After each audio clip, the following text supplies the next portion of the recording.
সংবাদ গোষ্ঠীৰ সন্মানীয় সাংবাদিক বন্ধুসকল উপস্থিত হৈছে সকলোকে আমি স্বাগতম জনাইছোঁ আজিৰ সংবাদ মেললৈ। আজি এটা বিশেষ গুৰুত্বপূৰ্ণ বিষয়ৰ ওপৰত ৰেখাপাত কৰি আমি সংবাদ মেলৰ আয়োজন কৰিছোঁ। অসম চৰকাৰৰ সাংস্কৃতিক পৰিক্ৰমা বিভাগৰ অধীনস্থ শ্ৰীমন্ত শংকৰদেৱ কলাক্ষেত্ৰই অহা 15 আগষ্টৰ পৰা 21 আগষ্ট পৰ্যন্ত সাদিনীয়াকৈ পৰাক্ৰমী পূৰ্বোত্তৰ নাট্যমেলাৰ আয়োজন কৰিছে। কলাক্ষেত্ৰ সমাজৰ যি বাৰ্ষিক ৰূপকৰ নাট্য উৎসৱ, সেই নাট্য উৎসৱৰ অন্তৰ্গত এই নাট্যমেলাৰ আয়োজন কৰা হৈছে আৰু এই নাট্যমেলাৰ মূল উদ্দেশ্য হৈছে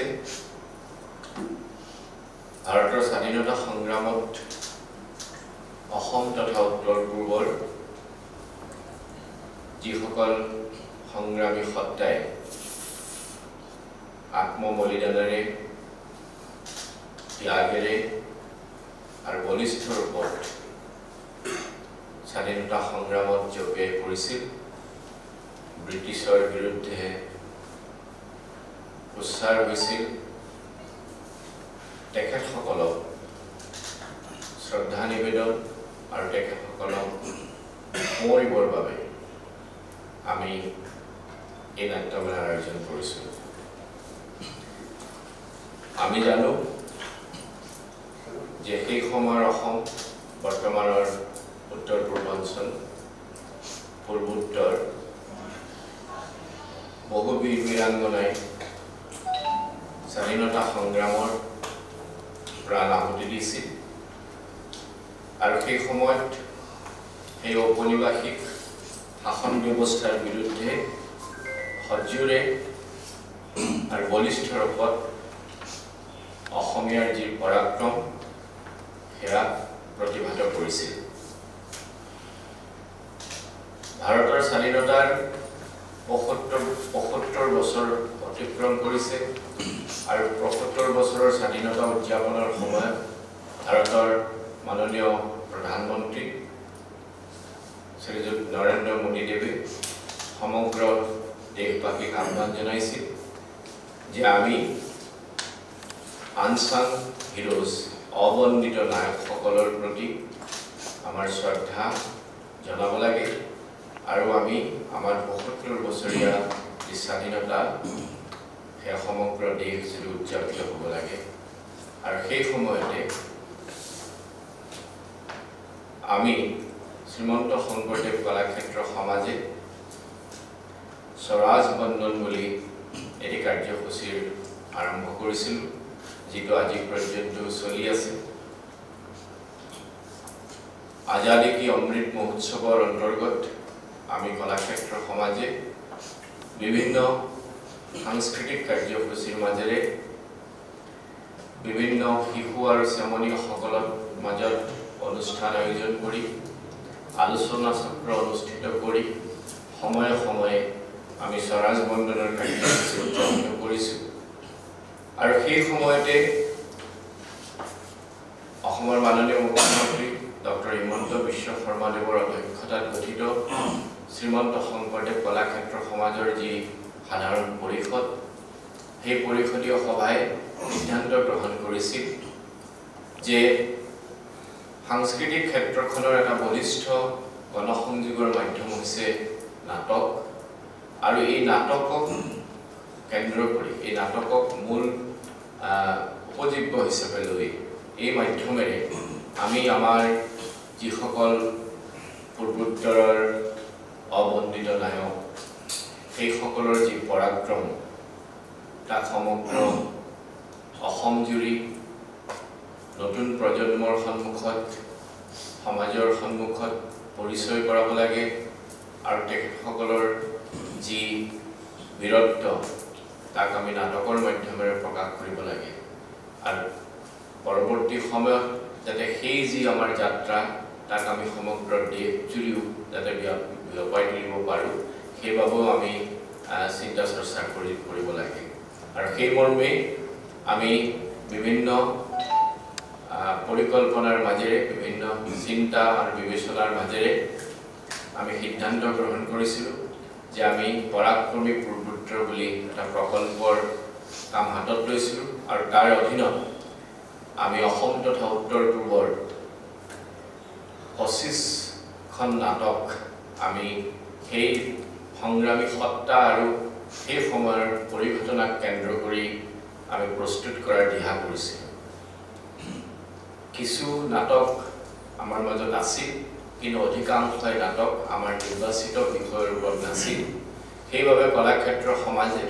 প্ৰায় 15খনৰ অধিক নাটক অসমৰ বিভিন্নজন নাট্যকাৰৰ জৰিয়তে আমি প্ৰস্তুত কৰিছিলোঁ, লিখাইছিলোঁ আৰু সেইসমূহ আমাৰ যেতিয়া সম্পূৰ্ণ হৈ উঠিছিল তেতিয়া আমি এক বিজ্ঞাপনৰ জৰিয়তে অসমৰ নাট্যগোষ্ঠীসমূহক আহ্বান কৰিছিলোঁ যে আমাৰ পৰাক্ৰমী পূৰ্বোত্তৰৰ নাট মেলাত তেখেতসকলে আমি প্ৰস্তুত কৰি দিয়া নাটকসমূহ পৰিৱেশনৰ বাবে আবেদন দাখিল কৰিব লাগে। আৰু সেই মৰ্মে অসমৰ প্ৰায় 35টা পঞ্জীয়নভুক্ত আৰু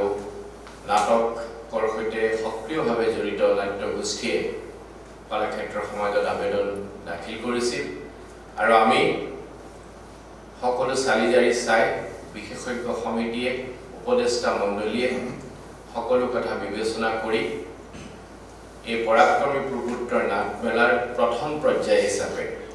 7খন নাটক মঞ্চস্থ কৰাৰ সিদ্ধান্ত গ্ৰহণ কৰে। আৰু সেই মৰ্মে আমি অসমৰ বিভিন্ন প্ৰান্তত যিসকল নাট্যগোষ্ঠীয়ে নাটকৰ সৈতে অতি সক্ৰিয়ভাৱে জড়িত তেখেতসকলক এই নাটসমূহ পৰিৱেশনৰ সুবিধা প্ৰদান কৰা হ'ল। আৰু সেই মৰ্মে ডিব্ৰুগড় জিলাৰ দুলীয়াজানত, গোলাঘাটৰ দেৰগাঁও, লখিমপুৰৰ বিহপুৰীয়াত, দৰং জিলাৰ চিপাঝাৰত আৰু গুৱাহাটী মহানগৰৰ জিলাত ঠিক একেদৰে নগাঁও জিলাৰ পুৰণি গুদামত আমি নিৰ্দিষ্ট কেইটামান নাট্যগোষ্ঠীক এই নাটসমূহ পৰিৱেশনৰ আৰু এইসমূহ প্ৰস্তুতিৰ বাবে আমি আহ্বান কৰিলোঁ। আৰু সেই মৰ্মে আমি এই পৰাক্ৰমী পূৰ্বোত্তৰ নাট মেলা অহা 15 আগষ্টৰ পৰা 21 আগষ্ট পৰ্যন্ত শ্ৰী শ্ৰী মাধৱদেৱ কলাক্ষেত্ৰ মাধৱদেৱ আন্তৰ্জাতিক প্ৰেক্ষাগৃহৰ অনুষ্ঠিত হ'ব। আৰু এই নাট মেলাৰ লগত সংযুক্ত কৰি আমি স্বৰাজ পৰিক্ৰমা হিচাপে চৌহদ পৰিসৰত আৰু এটা বিশেষ অনুষ্ঠানৰ আয়োজন কৰিছোঁ, য'ত আমি সন্নিৱিষ্ট কৰিছোঁ এখনি অতি আটকধুনীয়া প্ৰদৰ্শনী, য'ত নতুন প্ৰযুক্তি আৰু কৃত্ৰিম বুদ্ধিমত্তা তথা দৃশ্য শ্ৰব্যৰ মাধ্যমত লগতে আলোকচিত্ৰ আৰু বিভিন্ন তথ্য সংগ্ৰহিত কৰি এই প্ৰদৰ্শনীখন আমি আয়োজন কৰিছোঁ। আৰু ইয়াৰ লগতে সেই স্বৰাজ পৰিক্ৰমাৰ যি চৌহদ পৰিসৰ তাত আমি নাটকৰ পূৰ্বে প্ৰতিটো সন্ধ্যাত এক পূৰ্বৰংগৰো আমি অনুষ্ঠান আয়োজন কৰিছোঁ, য'ত নৃত্য গীত বাদ্যৰে অসমৰ বিভিন্ন সাংস্কৃতিক গোষ্ঠীয়ে স্বাধীনতা সংগ্ৰামক বিষয় হিচাপে লৈ সংগীত অনুষ্ঠান বা নৃত্য অনুষ্ঠানো পৰিৱেশন কৰিব। আমি আপোনালোকৰ মাধ্যমেদি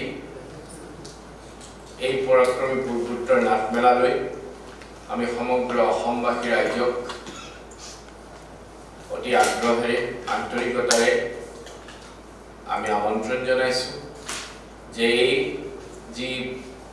পৰাক্ৰমী পূৰ্বোত্তৰ নাট মেলা এই দৰ্শনৰ বাবে আপোনালোক আহক আৰু আমাৰ যি উদ্দেশ্য সেই উদ্দেশ্য সফল কৰি তোলক। আৰু আমি এই পৰাক্ৰমী পূৰ্বোত্তৰ নাট মেলাৰ জৰিয়তে কেৱল মাত্ৰ নাটক মঞ্চস্থ কৰা বিষয়টোতে সীমাবদ্ধ থকা নাই। এই নাটকৰ মাধ্যমেদি এটা উদ্দেশ্য আৰু লক্ষ্য আছে যে আমাৰ সেই অৱন্দিত নায়কসকলৰ প্ৰতি আমি শ্ৰদ্ধা নিবেদন কৰিব লাগে আৰু আমি বলিষ্ঠ ৰূপত আমাৰ অসম আৰু অসমীয়াৰ স্বাধীনতা সংগ্ৰামত যি স্থিতি তাক আমি যাতে সবল ৰূপত প্ৰতিষ্ঠা কৰিব পাৰোঁ তাৰ বাবে আমি এই প্ৰয়াস কৰিছোঁ আৰু আমি ভাবোঁ যে আপোনালোকৰ মাধ্যমেদি অসমৰ জনগণে এই সম্পৰ্কে অৱগত হ'ব আৰু আমাৰ নাট্যমেলাক ফলপ্ৰসূ আৰু সফল কৰি তুলিব অসমৰ মাননীয় মহামান্য ৰাজ্যপাল মহোদয় লক্ষ্মণ প্ৰসাদ আচাৰ্যদেৱ অসমৰ মাননীয় মুখ্যমন্ত্ৰী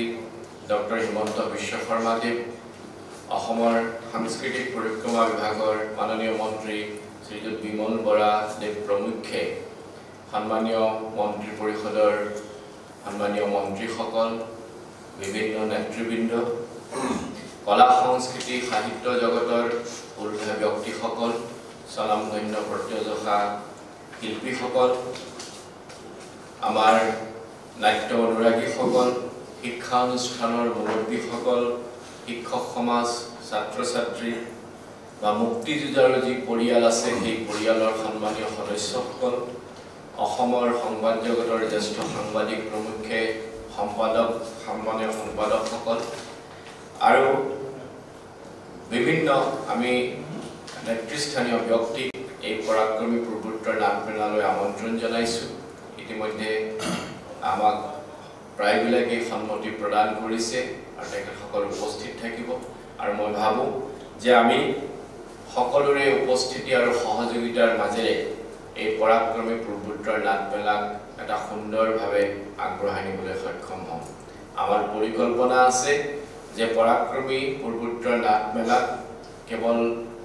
আমাৰ গুৱাহাটীৰ কলাক্ষেত্ৰৰ মজিয়াতে সীমাবদ্ধ নাৰাখি অসমৰ বিভিন্ন জিলাত পৰ্যায়ক্ৰমে আৰু অসমৰ বাহিৰতো আমি মূল যিসমূহ চহৰ আছে সেইসমূহত আমি এই নাটমেলাৰ নিৰ্বাচিত নাটকেৰে আমি আয়োজন কৰিম যাৰ জৰিয়তে যে অসমৰ বাহিৰৰ নেতৃস্থানীয় লোকসকলে বা সমাজখনে যাতে এই নাটমেলাৰ বিষয়ে তেখেতসকলে জানিবলৈ বা জনাৰ সুবিধা লাভ কৰে আজিৰ এই সংবাদমেলৰ জৰিয়তে আমি আমাৰ যি পৰাক্ৰমী পূৰ্বোত্তৰ নাটমেলা অনুষ্ঠিত হ'ব তাৰ বাবে আমাৰ সন্মানীয় উপসভাপতি আৰু অসমৰ বিশিষ্ট সংগীত শিল্পী শ্ৰীযুত জিতুল সোণোৱালদেৱে এটি শীৰ্ষ সংগীত প্ৰস্তুত কৰিছে তেখেতৰ কথা খুব কণ্ঠৰে আৰু পৰিকল্পনাৰে আৰু সেই শীৰ্ষ সংগীত আজি আপোনালোকৰ সন্মুখত আমি মুকলি কৰিম আনুষ্ঠানিকভাৱে তাৰোপৰি আমাৰ যি পৰাক্ৰমী পূৰ্বোত্তৰ নাটমেলাৰ বাবে বিভিন্ন সামাজিক মাধ্যমৰ বাবে প্ৰচাৰ মাধ্যমৰ বাবে আমি যিসমূহ প্ৰচাৰ ব্যৱস্থা কৰিছোঁ সেইসমূহ পোষ্টাৰ বেনাৰ সেইসমূহ আনুষ্ঠানিকভাৱে আজি এই সংবাদমেলতে আমি মুকলি কৰিম গতিকে মই ভাবোঁ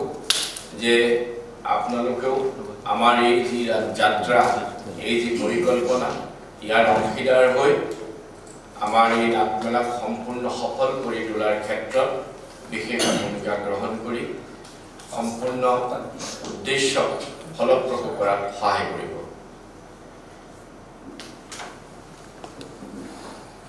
আমি এতিয়া পুনতে আমাৰ যি আমাৰ শীৰ্ষ সংগীত আছে সেই শীৰ্ষ সংগীত আৰু লগতে আমাৰ যিসমূহ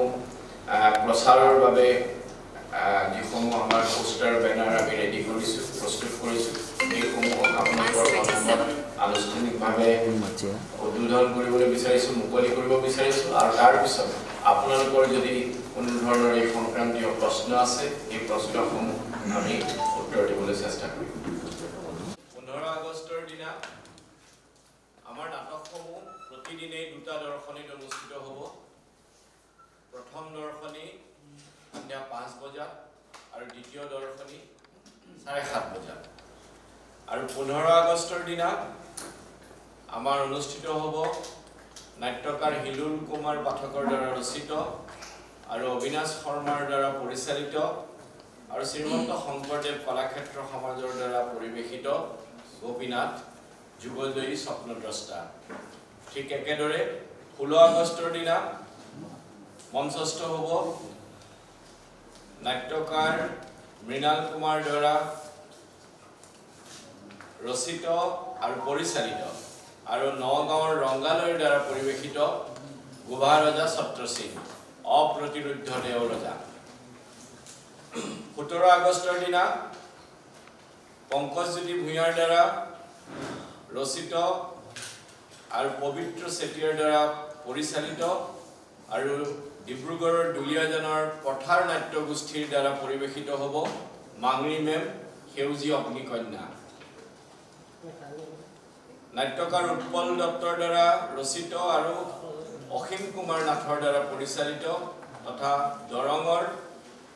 চিপাঝাৰৰ চৰ্চা নাট্যগোষ্ঠীৰ দ্বাৰা পৰিৱেশিত ব্ৰজনাথ বিপ্লৱী অগ্নিবীৰ। ঠিক একেদৰে নাট্যকাৰ প্ৰশান্ত কটকীৰ দ্বাৰা ৰচিত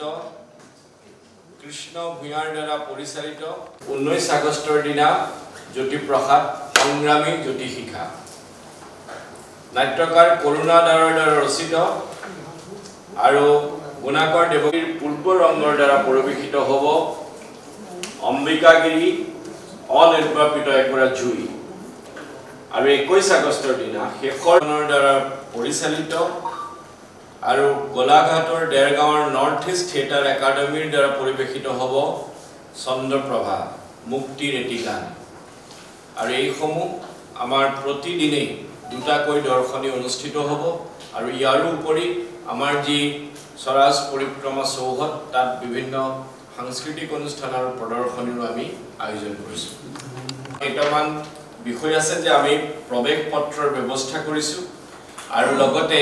শ্ৰীমন্ত শংকৰদেৱ কলাক্ষেত্ৰ সমাজৰ যি মূল প্ৰৱেশ দ্বাৰত ইয়াৰ আমি প্ৰৱেশ পত্ৰৰ বিতৰণৰ ব্যৱস্থা কৰিছোঁ। অহা 12 আগষ্টৰ পৰা এই বিতৰণ কাৰ্যসূচী আৰম্ভ হ'ব। প্ৰতিদিনে 11 বজাৰ পৰা 5 বজালৈকে এই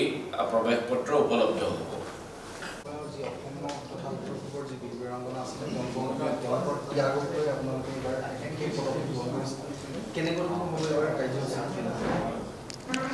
শ্ৰীমন্ত শংকৰদেৱ কলাক্ষেত্ৰ সমাজৰ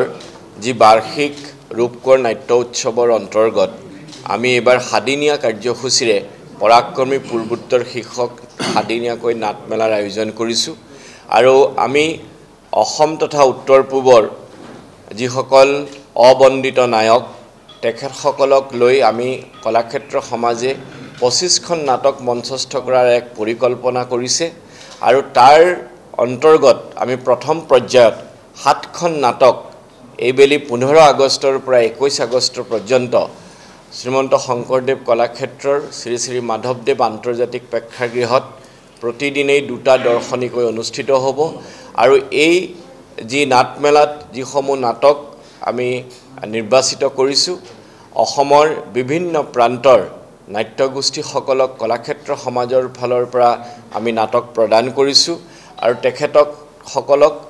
এই নাটক ইয়াত মঞ্চস্থ কৰাৰ আমি সুযোগ প্ৰদান কৰিছোঁ। আৰু আমি বিশেষভাৱে চকু ৰাখিছোঁ যাতে আমি যি উদ্দেশ্যক লৈ যি এক পৰিকল্পনাৰ মাজেৰে আমি যি এক চিন্তাৰ ফচল হৈছে এই পৰাক্ৰমী পূৰ্বোত্তৰ নাটমেলা সেই উদ্দেশ্যত যাতে আমি ফলপ্ৰসূ হওঁ আৰু আমি সঁচা অৰ্থত সাংস্কৃতিক ক্ষেত্ৰৰ এটা অতি বলিষ্ঠ মাধ্যম নাটক এই নাটকৰ জৰিয়তে যাতে আমি সেই সংগ্ৰামী সত্তাসকলক সেই বীৰ বীৰাংগনাসকলৰ প্ৰতি যাতে আমি আমাৰ শ্ৰদ্ধা আৰু তেখেতসকলক যাতে আমি বন্দন কৰিব পাৰোঁ তাৰ আমি ব্যৱস্থা কৰিছোঁ। নিশ্চিতভাৱে আমি ভাবিছোঁ যে পৰাক্ৰমী পূৰ্বোত্তৰ নাটমেলাৰ যি 7খন নাটক প্ৰথম পৰ্যায়ত হ'ব তাৰ পৰা নিৰ্বাচিত কমেও 3 বা 4খন নাটক আমি পৰৱৰ্তী সময়ত দিল্লী, মুম্বাই, বেংগলোৰ আৰু কলিকতাত অনুষ্ঠিত কৰাৰ বাবে আমাৰ পৰিকল্পনা আছে। আৰু অহা নৱেম্বৰ আৰু ডিচেম্বৰ মাহৰ ভিতৰত আমি বোধ কৰোঁ আমাৰ ৰাজধানী দিল্লীত আমাৰ এই পৰাক্ৰমী পূৰ্বোত্তৰ নাটমেলাৰ আমি আয়োজন কৰিম। আৰু আমাৰ উদ্দেশ্য হৈছে যে আমাৰ যি অসম তথা উত্তৰ পূৰ্বৰ যি পৰাক্ৰম অসমীয়াৰ যি ত্যাগ আৰু বলিদান স্বাধীনতা সংগ্ৰামত সেয়া সুন্দৰ ৰূপত বলিষ্ঠ ৰূপত প্ৰতিষ্ঠা লাভ কৰক আৰু সেইবাবে আমি যে নাটকসমূহ যে আমি নাট্যগোষ্ঠীসমূহক প্ৰদান কৰিছোঁ তেখেতসকলৰ ওপৰতো আমি সম্পূৰ্ণ দৃষ্টি ৰাখিছোঁ যাতে আমি বিচৰাৰ ধৰণেৰে আমি চিন্তা কৰাৰ ধৰণে যাতে সফলভাৱে নাটকসমূহ মঞ্চস্থ হয় আৰু সেই উদ্দেশ্যে আমি তেখেতসকলক যেনে ধৰণৰ সহায় আগবঢ়াব লাগে কাৰিকৰী দিশৰ পৰা হওক বা অন্যান্য দিশৰ পৰা সকলোখিনি আমি আমাৰ ফালৰ পৰা তেখেতসকলক ব্যৱস্থা কৰিছোঁ বিভিন্ন চহৰত বিভিন্ন ভাষাভাষী লোক থাকিব অসমীয়া ভাষাতে উপস্থাপন কৰা হ'ব নে অন্য ভাষালৈ নাটকখিনি প্ৰচাৰ কৰিব সেইটো আমি এই ক্ষেত্ৰত আপোনালোকে জানে যে নাটকৰ সংগীতৰ মাধ্যম ভাষাই অন্তৰায় নহয় তথাপি যদি আমি বিবেচনা কৰোঁ বা এনে ধৰণৰ আমি পৰিকল্পনাৰ মাজলৈ আহে আমি হিন্দী ভাষালৈ এই নাটক অনুবাদ কৰি পৰৱৰ্তী সময়ত আমি উপস্থাপনৰ বা মঞ্চস্থ কৰাৰ আমি যত্ন কৰিম যেটো 7 দিনকে অনুষ্ঠিত কৰিব ইয়াত যিসকল নাট্যকৰ্মী লোক আহিব কেনেধৰণে আহিব তেওঁলোকৰ কিবা আমি প্ৰৱেশ পত্ৰৰ ব্যৱস্থা কৰিছোঁ আমাৰ শ্ৰীমন্ত শংকৰদেৱ কলাক্ষেত্ৰ সমাজৰ যি মূল প্ৰৱেশ দুৱাৰ আছে তাত প্ৰতিদিনেই 11 বজাৰ পৰা 5 বজালৈ এই প্ৰৱেশ পত্ৰ বিতৰণ কৰা হ'ব আমাৰ দৰ্শনী বিনামূলীয়া হ'ব কিন্তু আমি তাৰ কিছুমান নীতি নিয়ম নিৰ্ধাৰণ কৰি দিছোঁ যাতে আমাৰ যি নিৰ্ধাৰিত সময় আছে সেই সময়ৰ 15 মিনিটৰ পূৰ্বে প্ৰেক্ষাগৃহ বন্ধ হৈ যাব গতিকে তাৰ পূৰ্বে তেখেতসকলে যাতে আসন গ্ৰহণ কৰে ঠিক একেদৰে 12 বছৰৰ অনুৰ্ধ শিশুসকলক যাতে তেখেতসকলে দৰ্শকসকলে লৈ নাহে আমি আমাৰ নাটকসমূহ যাতে সুচাৰুৰূপে আমি সুন্দৰ ৰূপে আমাৰ বিষয়বস্তুক আমি উপস্থাপন কৰি আমি সমাজৰ মাজলৈ আমাৰ যি উদ্দেশ্য তাক যাতে আমি লৈ যাব পাৰোঁ সেই আমাৰ নাটকৰ মাধ্যমেদি লৈ যোৱাৰ যি প্ৰয়াস হি যাতে ফলপ্ৰসূ হয় সেইবাবে আমি এনে ধৰণৰ কিছু আমাৰ নিয়ম নীতিও আমি অৱলম্বন কৰিছোঁ মাধৱদেৱ প্ৰেক্ষাগৃহৰ কিছুমান মানে কেপাচিটি অকমান কম কিমান মানুহৰ কাৰণে আমি প্ৰতিদিনে আমি ভাবিছোঁ প্ৰায় 500 লোকে দৰ্শন কৰিবলৈ সুন্দৰৰূপে পাৰিব আমাৰ দুটা দৰ্শনী অনুষ্ঠিত হ'ব যেহেতু আমাৰ মাধৱদেৱ কলাক্ষেত্ৰৰ 300 আসনযুক্ত তাত কিছু নিমন্ত্ৰিত ব্যক্তিও থাকিব ব্যক্তি বিশেষ আৰু সাধাৰণ দৰ্শকৰ বাবে প্ৰতিটো দৰ্শনীত কমেও 250 মানুহে 250 গৰাকী দৰ্শকে প্ৰৱেশ পত্ৰ সংগ্ৰহ কৰি তেখেতসকলে উপভোগ কৰিবলৈ সুবিধা লাভ কৰিব ইয়াৰ উপৰি আমি আমাৰ WhatsApp নম্বৰ আমি দিছো যত তেখেতসকলে WhatsApp কৰিলে তেখেতসকলৰ বাবে আসন সংৰক্ষিত হ'ব যিকোনো খবৰৰ বাবে যোগাযোগ কৰক 7099017330 লগতে 7099017110 নম্বৰত